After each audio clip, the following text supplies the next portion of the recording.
Let's go. You're listening to Making Data Simple, where we make the world of data effortless, relevant, and yes, even fun. Listeners, welcome back to Making Data Simple. I am here with Peter Wang, who's the co-founder and CEO of Anaconda. Peter, I think you were with me a couple of years ago, weren't you? I looked it up and it was like 2020, something like that. In the before times. COVID, ChatGPT, you name it. Everything's different. But still an Anaconda. Python's still a thing, it turns out. So, well, we kind of knew it would be a thing. That's fantastic. Well, it's great to have you back. Thank you. I hope you listened to the podcast a little bit. I've got some good questions lined up for you today. But as a quick intro to Peter, again, you'd have to go back, I think, to 2020. We're doing this a little while, so I'm just going to go ahead and jump in, and this will be fresh because, it was pre-COVID, which is a whole different world.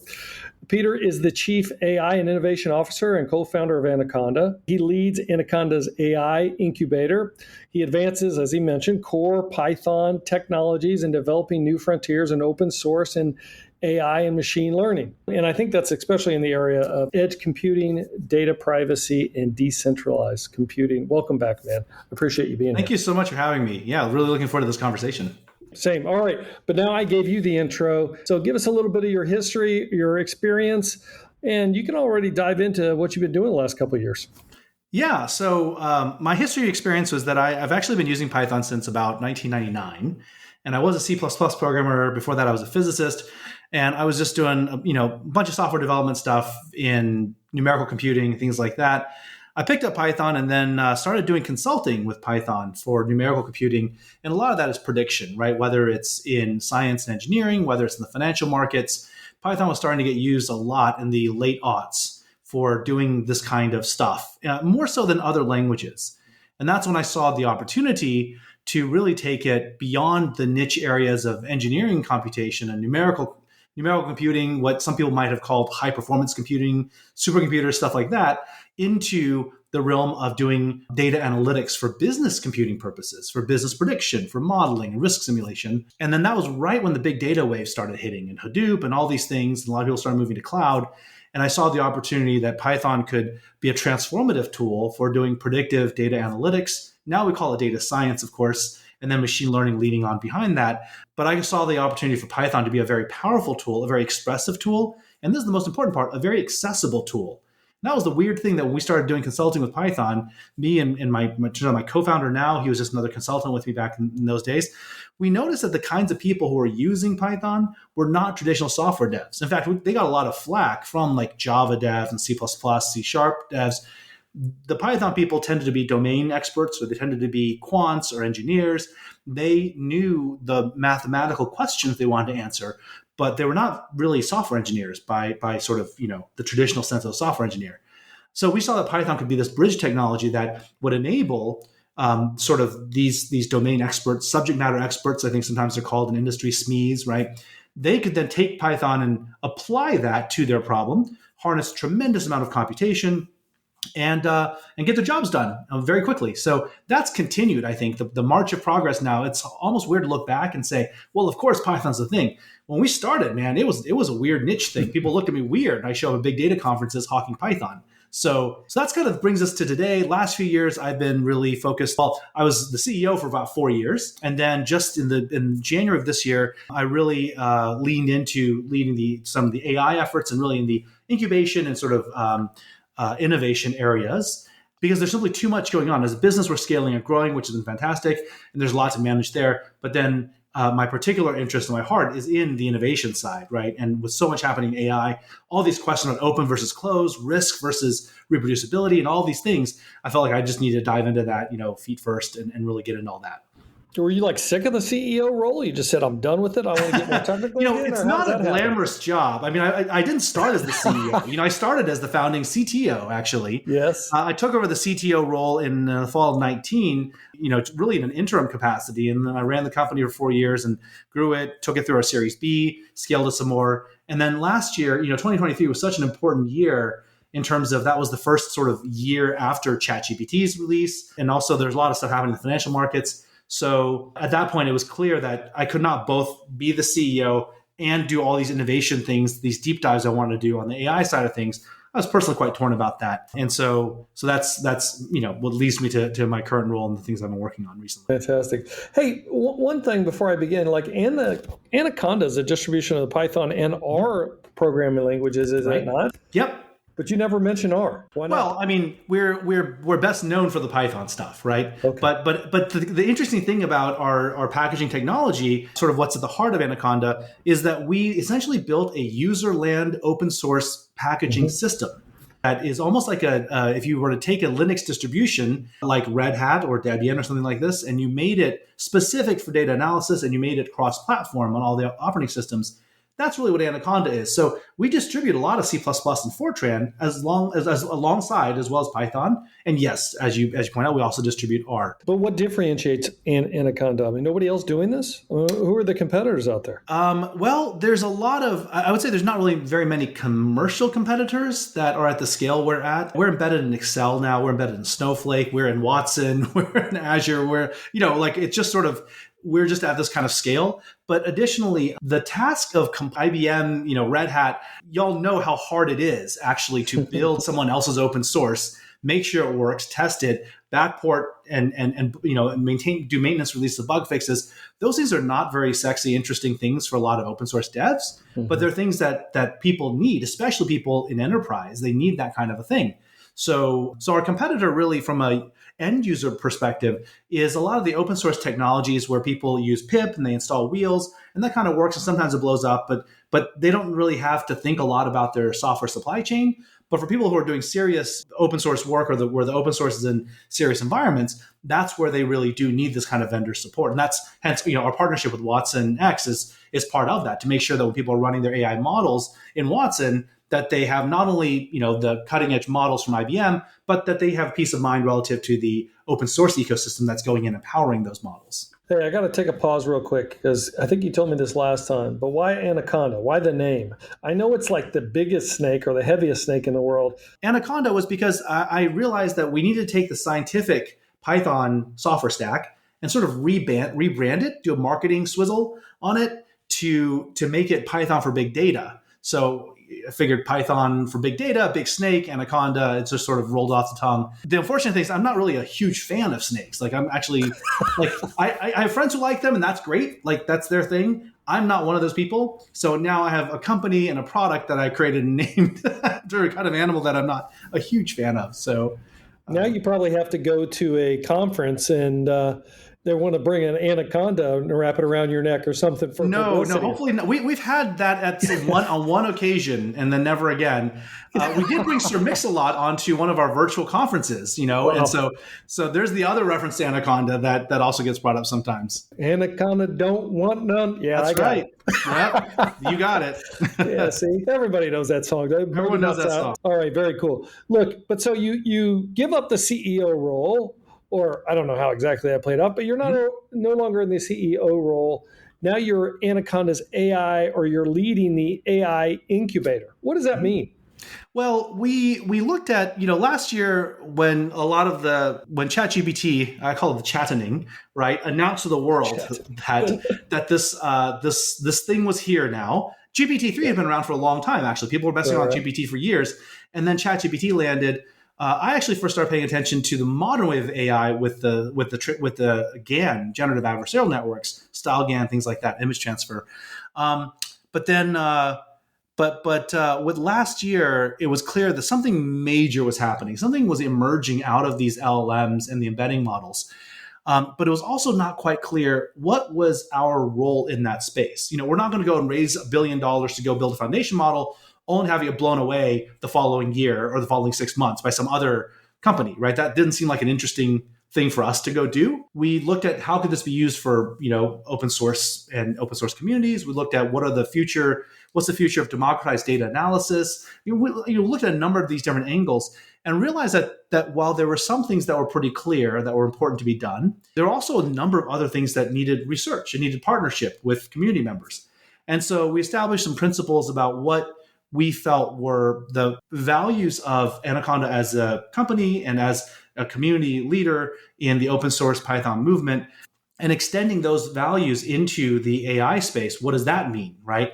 We can't do all the things, and no one really is asking us to do all the things, but there are some things which we have a differentiated point of view on. And so we want to push on those areas. And that's why for things like edge and distributed computing, working on having more transparent models, for certainly open models is another big thing. We feel like this technology should be something that everyone in the world has access to and is able to build on and understand what they're building from, having some transparency around it. So those are the areas that we started pushing into. And so the point of the incubator really is to have a space where we can be talking to these kinds of research groups, looking at things that are more researchy, figuring out when are things that are ready to kind of bring into the fold into a product perspective, what are things that actually should be sort of done outside of Anaconda. It's really that sort of remit that the incubator has. Let me follow up with a question on that. I recently attended a LinkedIn sales conference, and they had Matt Dixon there talking about, he's the writer of the Challenger Customer and also the Challenger Sale. And he was talking about his take on AI. And he was saying, look, I think it's a mix of FOMO and FOMO, meaning fear of missing out and fear of messing up, both together. That the boards of every company is saying, hey, you got to get in the space. Don't get left out. However, nobody really understands, this is his words, nobody really understands how it works. It almost appears to be magic. And the suggestion that they did give, actually a suggestion I buy into, something that I've been suggesting to my customers, is to not focus on the AI strategy or a company's AI strategy, focus more on the immediate next win, like within a 6-month time period to get started. But let me pause there. What is your take on the advent of Gen AI? Has it helped your business? Where is it today? What is it and what is it not? Well, Gen AI is only the first incarnation of where some of these deep learning technologies, the next level of deep learning technologies could take us. Certainly, it's the thing that has the most commercial impact for the most number of industries right now, the most obvious commercial impact. You could see that it might displace people who are, writing or making movies or music. There's a lot of this kind of copycat interpolation kind of stuff that people are using.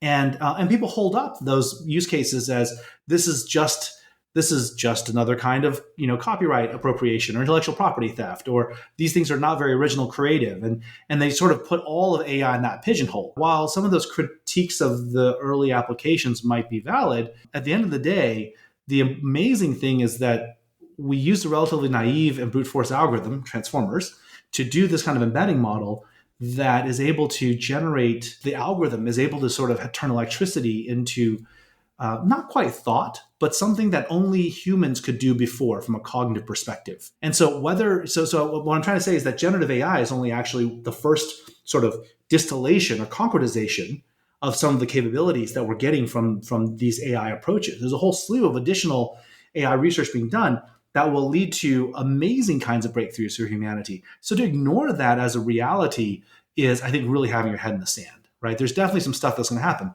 At the same time, if you're a board member who, barely knows how to write his own email, you're be stuck just reading high level swags of what this is and what this isn't. You're not going to have a very good read. It's like trying to read the Sunday newspaper about what's happening, in Europe during World War II.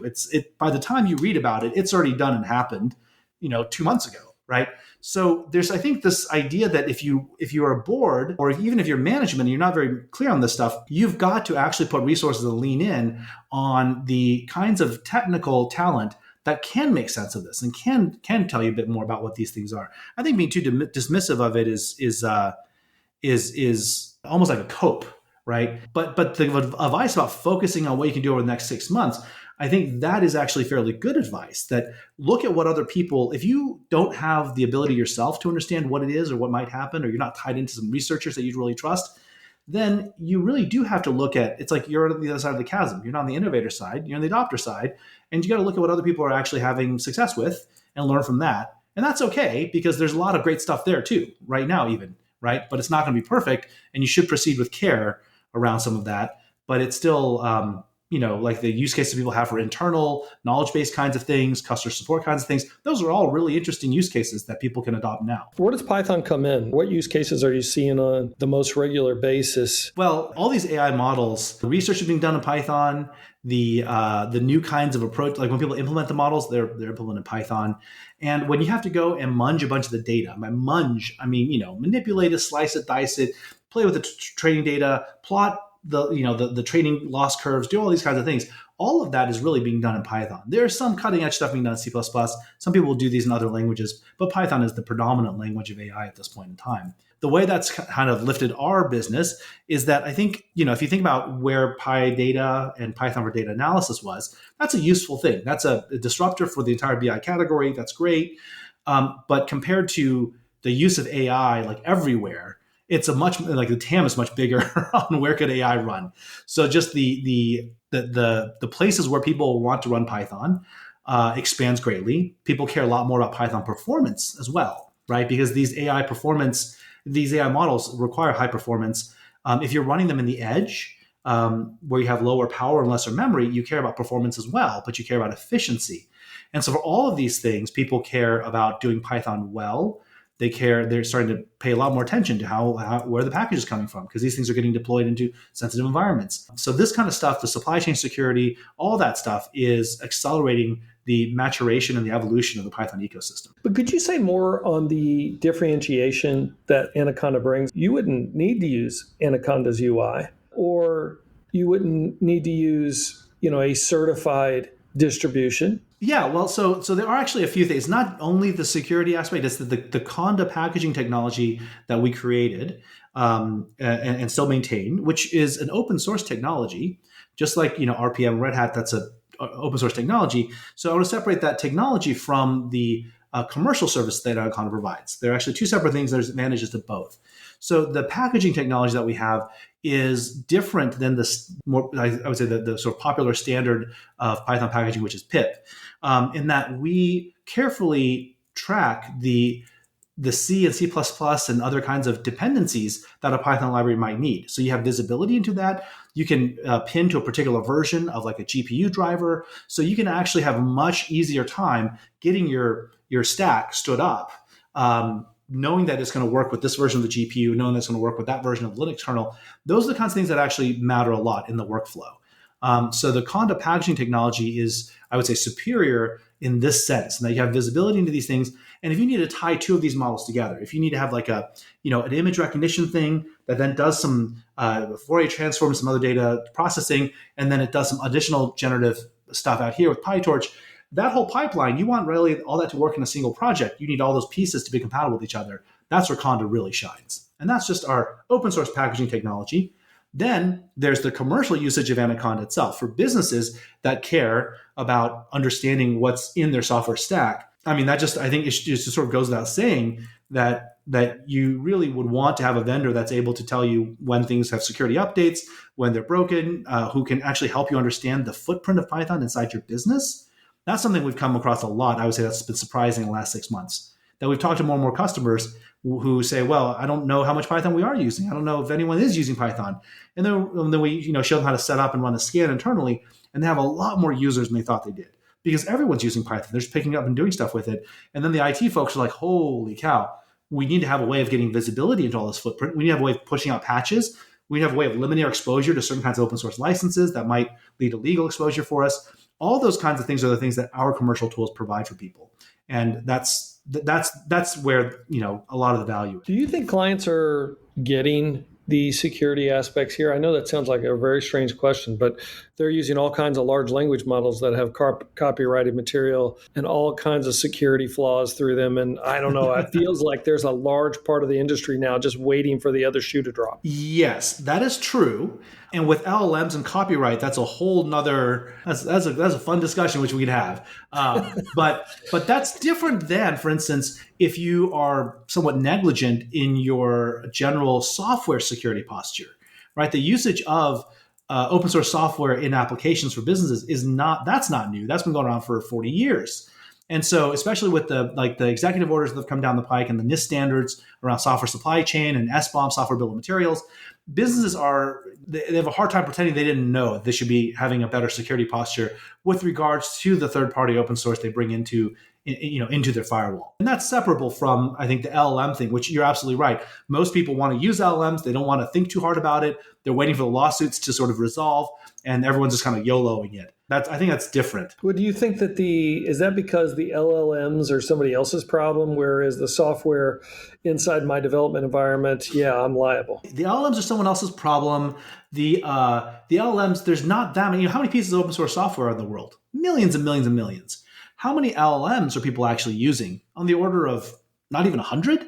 So there's a lot more correlation, which means that there's a bit of, I think, a sense of safety in numbers, right? Like if they go after, like if you use Llama and I use Llama and then a million other people use Llama, if they come after me for using Llama, they're going to have to come after a million other people as well. And I'm pretty sure the Meta lawyers will file an amicus brief of some sort or the other and whatnot.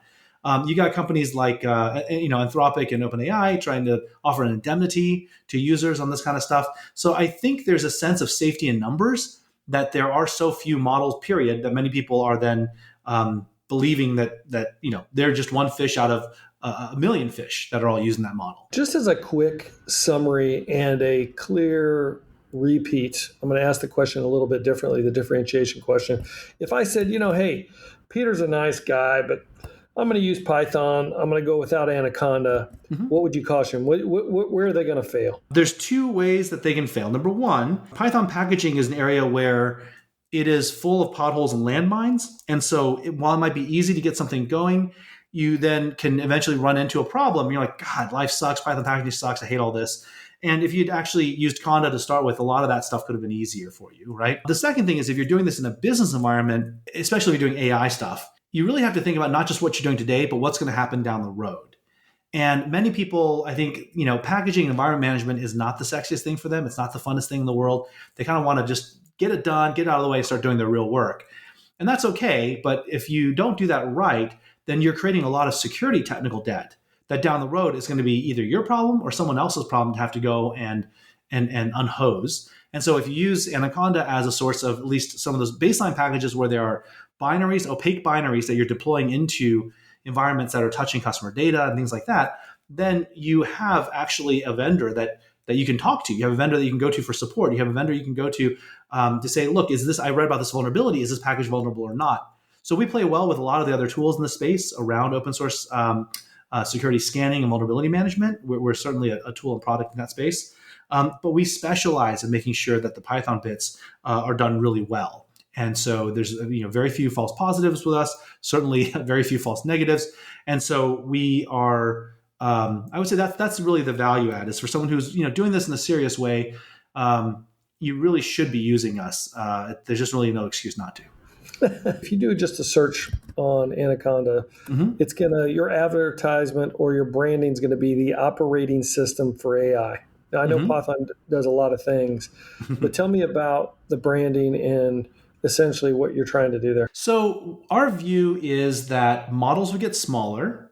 Models are going to be deployed in more and more places, whether through quantization or through fine-tuning. They're going to get smaller and more specialized.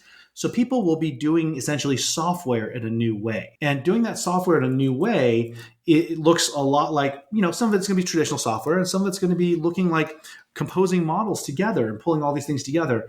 And when you do that, you're going to want to put those models as close to the point of either data collection or decisioning. You want to put those as close to those things as possible. And this is where the edge and decentralized stuff comes in. So we think that if you want to actually deploy these high performance, efficient, and secure data-oriented Python workloads in many different places, then you're going to need something that abstracts a lot of that complexity away for you. You're going to want someone that is trusted in terms of getting all the bits and pieces coming in from the open source world as well as from the model world, right? Do you want a quantization that you download off a Hugging Face created by some random user ID, or do you want a quantization from actually a vendor that you could call up if there's some problem with it, right? So all these different pieces come in and essentially expand the scope of what all goes into an open source development approach with AI, and then the number of people who want to deploy these things, the number of places they want to deploy them, all these things just are going to expand in number. And we see that our experiences with the open source community, we see that our experiences in vending these open source, valuable open source artifacts to businesses, we think that gives us a very unique perspective on what is needed to catalyze that, to make that really go and go smoothly for users. IBM is my employer, as many of the folks on the podcast certainly know. But you mentioned a partnership with watsonx, and I wouldn't have brought it up. But I'd like you to talk to me about that partnership. What does that look like? And for those listening, watsonx, hopefully you know, but that is IBM's AI platform. We have AI governance and data, 3 parts of that platform. But how are you partnering with watsonx? So that is precisely the secure Python, the secure sort of enterprise grade packaging that of Python. So when you are wanting to develop new kinds of models or deploy them on watsonx, you have access there to our enterprise grade packages. You can spin up a version of our package server so that you can actually have everything cached locally. You can go and make sure that when, for instance, many times people want to do things like tool usage, right? They have a LLM that generates some code that then runs some stuff. Well, that's a little dicey sometimes because the LLM could generate code that's using a package that you shouldn't be using. Or you have company policies that says really you can only use these versions of these libraries because those are the ones that are approved. How do you ensure that for what the LLM uses? How do you ensure that your AI development falls within those parameters?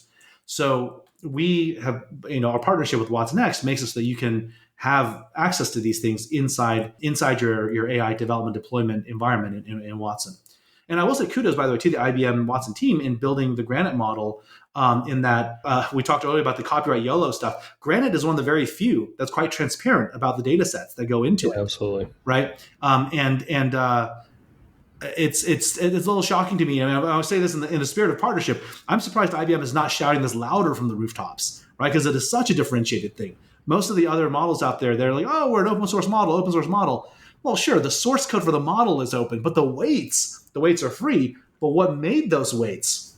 Well, they don't want to talk about it, right? And so I think so in this way, Granite and Obsidian are a very, when I was at the partner briefing for from the watsonx team, earlier in the year, I was very pleased to see that IBM was taking such a intellectually rigorous approach to this, right? However, the lawsuits may be adjudicated in the American jurisdiction or in the European or elsewhere, I think it's a very honest thing for IBM to come and say, look, we are going to actually be explicit about what data went into this thing.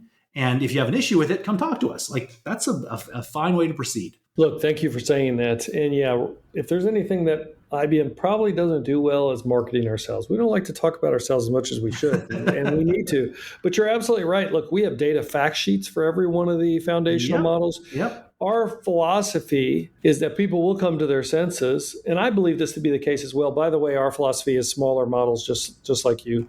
I mean, you got to do that just from a cost standpoint, affordability standpoint. And we have many clients that are starting to take notice, want to even run them on their PCs and whatnot. But yeah, we do fact sheets and everything else. So you know exactly what's in that model. There's nothing that's copyrighted. We take all of that. We take hate speech out. We take all of that out. Eventually, we're going to be on the right side of history there. Well, I think the large models, were great, sort of groundbreaking proof of, I don't want to say proof of concept, but it was amazing that works, right? But then when you look at, the learnings we've had in the last year and a half, quality over quantity versus scraping the entire internet, you're like, well, there's a lot of God knows what in there. So yeah. Well, you get a little bit of everything. If you're doing like you need a financial model or a NASA model, whatever. Point is you don't need to know how to do a poem, right, or whatever. That's out. It can be very directed, and you can still get the quality within a very small model. I'm with you on that. Hey, let me ask you this: you are both an innovator and a veteran in the industry, so you probably have a sense of the risks that you foresee as we go forward. What are those risks? Yeah. So, well, let's just go for it. So in terms of like the big risks to society kind of things, I would say that there are certainly economic challenges that may come that we are not, as a society, we can't even figure out if we had a valid, we can't even get people to broadly agree whether or not we had a valid election last time around. I mean, sorry to just bring that up, but we can all agree that people don't quite agree on this, which seems insane to me, right? So there's like these kinds of things that we are like, you look at where AI is going to come. If it comes and you unlock the ability to turn electricity into movies, to turn electricity into legal briefs, the kind of economic disruption that represents is significant, right? But yet, as a society, almost don't even have the capacity to have that level of broad intersubjective coherence to say, oh, hold on, this is a big thing, So I'm just so concerned that we're going to be caught flat-footed in this way, and it leads to both societal risks for us, but also geopolitical risks for us as a nation. And of course, I'm an American, proud to be an American. I think there's a lot of great values in what we do here in America, and we have adversaries in the world who will absolutely exploit our inability to get our handle on this, thereby making the coherence problem even worse. So that's kind of the X risk stuff. I mean, there are friends of mine who are concerned about, bioweapons and these kinds of things. I think the fact that we haven't yet resolved the social media crisis is sort of, the social media teen health kind of issues are still sort of looming. That means that AI is going to be a real doozy. So there's just the society part. When it comes to technology, one of the interesting things about these LLMs is that we are just now starting to have good research coming out like this year about understanding what's in an LLM. Right, some really fantastic work coming from various research labs, and I think we'll get there. I think we'll actually have more understandable models. So the black box nature of them is, I think, for the most part, going to be something we can remediate. A problem that we do have is the nature of how LLMs works. Means that, or how an LLM works, means that we're almost certainly always going to have some hallucination issues. And when you look at the kinds of red team attacks that are being done at the data level on LLMs, that's pretty terrifying, because I think some people think, well, they're opaque right now. So, people are training up data sets, they're training up models where they inject, purposely fine tune them to emit incorrect code or emit code that installs a phantom package or the wrong package that then the attacker controls. And now they've backdoored your code base, right? That's one thing when the thing is opaque and you're like, well, I don't know what's in this LLM. Maybe someone attacked it with bad data and fine-tuned it. But when you get things to be more transparent, you might think that's a remediation for this. The problem is the more transparent we make the LLMs, the more tools the attackers also have to surgically tweak and implant things. So the LLM seems like it's fine until a very specific set of prompts are given to it. And you would have a very hard time backing that out. It's almost like a one-way hash. So that's something which I think is sort of like the second N+1 move that I think a lot of people have not quite figured out when they talk about having transparency in the models. So then the third thing relative to Anaconda and the business itself and the risk of maybe, why do we care about Python if all these LLMs can just generate Python code, Peter? Like, why would anyone write any more Python? That's something I get quite a bit. And my view on it is this, that I think we will use LLMs to do a number of things, including writing code for us and building different kinds of things. But when you look at what people use Python to do, when you look at what people use math to do and understand, that math means something to us, right? When you have a spreadsheet, like, do you want an LLM to just tell you what next quarter sales will be? Or would you rather have it walk you through the process of here's how it did the accumulations, here's kind of the squiggle, the wiggle room in each of these predictions, here's how much the range is likely to fall in. Well, you would rather have that transparency, wouldn't you? You'd rather be able to see how is it getting to this result. I think the same thing is true of code. You can just tell the LLM, hey, write the Python code that goes and scrapes this database and retrieves these things and gives me the very best lead. Gives me the Glengarry leads or whatever, right? Well, if it does that, how do you know it really did the right thing? How do you know it didn't just like happen to screw up some code, didn't paginate, didn't go into the right database, whatever? So I think that even though LLMs can generate code, I think that we're going to have more humans reading code than writing code. So it's important for that code to be something quite legible and approachable for humans to read. And that's why Python is important, even on the back end of LLMs doing a lot of coding for us. So it's going to be code interpretation more so. Right. It's more like a double check. You can always take it and run it yourself and verify, right? And that feels way better than just having the LLM tell you, well, I wrote some code, I ran the code, here's the answer, trust me. Mm-hmm. Very good answer. It's like you were preparing for this answer. How many podcasts are you doing? Are you doing a lot of podcasts? I do probably a podcast a month. Yeah. different random ones, right? I have a lot of like philosophical things I talk about, culture things, open source things, and all that kind of stuff, as well as AI and Python tech stuff. Getting in the philosophical, huh? What's the biggest philosophical question people asking you? Well, I mean, when I was on Lex Friedman, he asked me, "What is love?" or something like that, and so that was a pretty good one to end with. Thank you, Lex.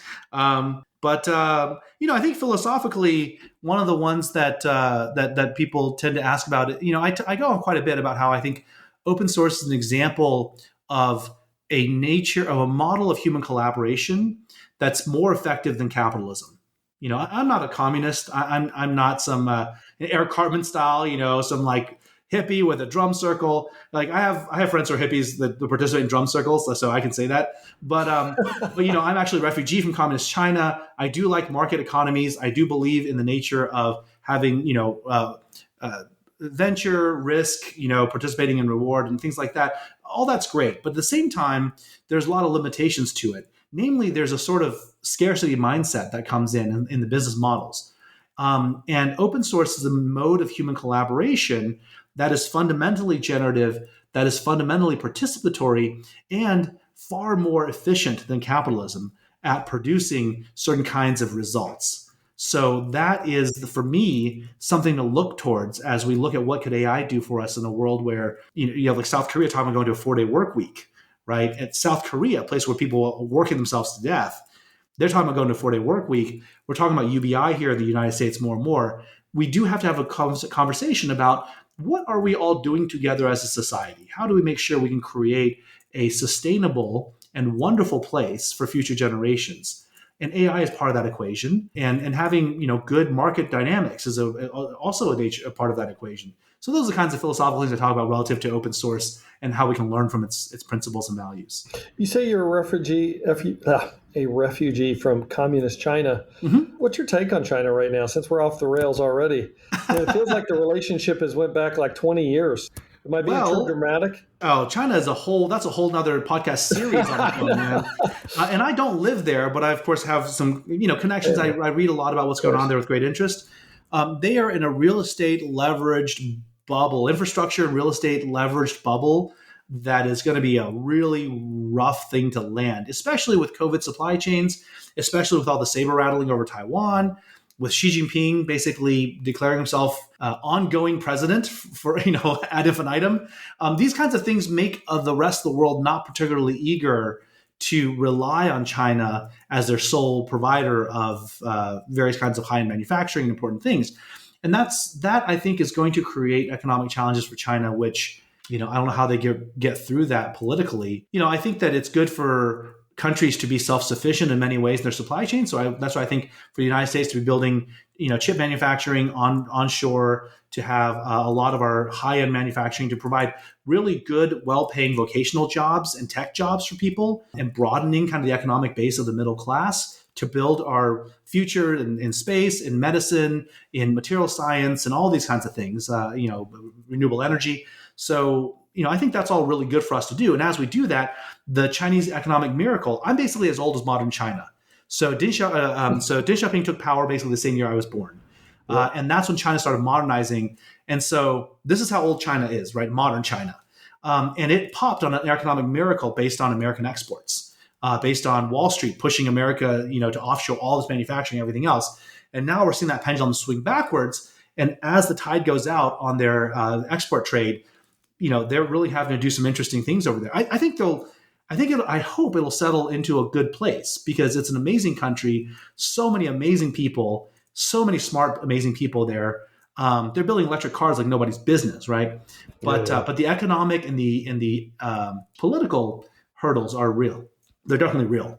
Wow, man. Peter, you're well spoken in a lot of different areas. I like it. We could go on forever. Hey, look, is there anything that we didn't say or you want to make sure is said on the Anaconda Python front? I think the only thing I would bring up there that we haven't talked about is that one of the products that we did build as part of sort of coming out of the ideas from the AI Incubator is we are building a tool called AI Navigator. We've actually released it now. It's called AI Navigator, and allows people to easily download and run AI models on their local machines that are appropriate for the hardware they have. So we think that the more people's hands we get these things into, the more ways that people can write their own little AI assistants and agents, the more people will start adopting this technology in interesting ways. So that's in a way we're trying to kickstart and catalyze some of that kind of innovation. So it's not just, oh, I have to go to the great big AI cloud service in the sky. I can actually do AI things locally, have a more data private, data preserving way of doing this kind of stuff. So I would encourage people to check out AI Navigator if they're interested in that. And Could you say a little bit more on how that works? I mean, is it downloadable via your website? I mean, how does it work? If you just do a search for AI Navigator, Anaconda AI Navigator, you can go download it. We have curated about 200 models and quantizations that we've done of the most popular open source models that we have the rights to distribute. And then we have a nice little download system so that you don't have to download the same model over and over. It's just kind of there. And then you can have an easy way to do chats with it, generate images, things like that. Oh, very nice. Very nice. I like it. All right. Yes. Glad you mentioned that. Anything else? One other thing that is not AI related is continuing on our mission of democratizing Python and democratizing data science. We have the Excel integration, which is really, really wonderful as well. So in the formula bar of Excel, and this is making data simple. It doesn't get simpler than just using Excel, right? It also doesn't get as gnarly as just using Excel, let's be honest. But everyone's got Excel. And if you're on Windows and you're running Excel on Windows, not Office 365, but on Excel on Windows, you can just type equals py in the formula bar, and now you're writing Python code. You can sort of experiment and dip your toes in. Again, on the Anaconda website, we've got some information on some, getting started with Excel, with Python and Excel. And we also have a plugin that's built into Windows Excel. We also have a plugin called Anaconda Code that then works on Mac as well as Office 365 versions of Excel. And that runs Anaconda Python locally in your Excel environment. So if you want to do it that way as well, you can install additional packages and kind of play with it. So those are ways that people can now, you don't have to install Anaconda to be using Anaconda and Python, and you do it from your native data environment if that happens to be Excel. What do you lose in terms of doing that, making it local? I mean, we were talking about it earlier in terms of, some people are going to say, well, if you go with the smaller model, depends. I mean, the model has to be unique to the use case you're driving so you can make sure that you get the outcomes. I mean, what do you lose? When you're running a model, this is for AI Navigator, right? When you run a model, an AI model locally, what you lose is, I think it's not so much what you lose as much as the trade-off, right? The trade-off is that whatever hardware you've got, you run your model on that. So if you're on like a modern MacBook that supports MLX and that's got one of these modern chips, you can do a lot with that actually. But if you run out of headroom, now you have to upgrade your computer, or you run it on the cloud. You rent a bigger computer in the cloud. So that's the thing I would say that the trade-off you make when you run things locally is just being aware that when you don't have a lot of headroom. Once you run out of VRAM, you got to plug another card in because it's on your machine. But the good news is it's your machine, and you can do whatever you want to with it. And so if you can plug in data, if you have video streams trying to feed into it, whatever you want to do, it's all locally on your machine. You don't have to worry about uploading your sensitive tax documents into somebody's, some startup's cloud AI service or something and possibly losing that data. So that's the value of running it locally. Awesome, man. Where can folks reach you in Anaconda? Anaconda.com is our website. That's where you can find information on all the things I talked about today. You can reach out to me on LinkedIn. I'm open to DMs on LinkedIn. I used to have a pretty large, I used to be pretty active on Twitter. I've been reducing my presence on Twitter and moving that over to Blue Sky. So I encourage people to check out Blue Sky as an alternative social media platform. But for professional purposes, LinkedIn is a really good way to reach out to me. Have you had it with Twitter? You done with them? That's a whole nother podcast, right? But yeah, I've been disappointed with kind of the evolution of not just the platform, but the kind of the crowd, and a lot of my friends and people who are really active in the machine learning data science Twitter world have sort of left for other things like Mastodon or Blue Sky. So that's, I'm there for the people. I'm there for the conversations. Of course. A couple more questions. I'll let you go. First one is I'm looking for a new book. Is there a book you can recommend that's really inspired you as of late? Could be anything. I don't care what it is. It could even be self-help if that's what you're looking at. A book that's inspired me lately. Well, I have to be honest. During the summer, I kind of did a reading spree of some of the. I binge read some of the Ian Banks culture novels that I hadn't read yet. I was just like, I'm going to read a bunch of fiction because I'm tired of reading nothing but AI and tech philosophy stuff. But in terms of, I think, an interesting book that I'm excited to read but haven't read yet, speaking of Twitter, is the book Character Limit that just came out about Elon's takeover of Twitter and kind of what happened in the aftermath of that. So that's an interesting one that looks like. All right, got it. All right, so you were a CEO. How big is the company, can I ask? Yeah, we're not quite 400, I think, this year, and we're growing probably another 100 beyond that next year. So mobile company? We are distributed. There's a large nexus of people here in Austin, Texas, but for the most part, it's pretty distributed. The executives are kind of distributed. So yeah, we are remote first. What is your leadership style? I mean, you were the CEO. Now you're leading the AI Incubator. What style works best for you? What style works best for me? I think definitely I'm one of those the more of the startup innovator kind of leaders, and so I really look to find good people who get it, and then give them some autonomy to do the right things. Of course, I mean, you always still have to manage people. You never get out of that. But my leadership style is I try to lead. I guess the feedback I've been given is that I try to lead with a lot of vulnerability and credibility. I'm not afraid to admit to my own mistakes. I don't particularly need to bully people into believing my whatever distorted reality version. I just try to have a very, very honest and solid read of the world and convince people of that through, credible, solid argumentation. And there's a quote of mine that I love very, very much from the author of The Little Prince. And he said, if you want to build a ship, don't go and, his name is Antoine de Saint-Exupéry. And he said, if you want to build a ship, don't just go and gather a bunch of men and drum up some supplies and chop some wood and all this stuff. Instead, teach them to yearn for the vast and endless sea. And I've always loved that quote. Of course, that is never quite enough because many of them will just start paddling out to the into the blue and they will drown. So that's terrible. You do have to actually draw up plans and build a ship and put some order on the chaos. But I still I think that idea of having a North Star, having the vision, knowing why it is that you're getting people to do the things that they're doing with you and together is really, really critical. That's great. That's great. All right. I got one last one. This is the doozy. My famous question. All right. What's true, life, tech, anything that nobody believes you on? What's true and no one else believes? Oh, what's true? Two things, one on tech and one on life. Nice. What's true on tech is that all data is just frozen models. So every piece of data you see anywhere is the result of a very large and complex set of steps, each of which embeds an assumption about what it thought was interesting to capture, what level of resolution, what are the metadata, what were all the various bits and pieces. So every piece of data is a frozen model. And that model is usually invisible to you because it's some process, it's some business process, it's part of the product. Even if you take a picture with a camera, your camera is a monochrome sensor that has a Bayer matrix, RGB, in front of it to make it look like it's got color, and it's overweighted to green. And then it passes through the firmware to then munge the bits some more. So even a picture that you take with your camera is a frozen model. RGB is a model of the human eye's response to green sensitivity, right?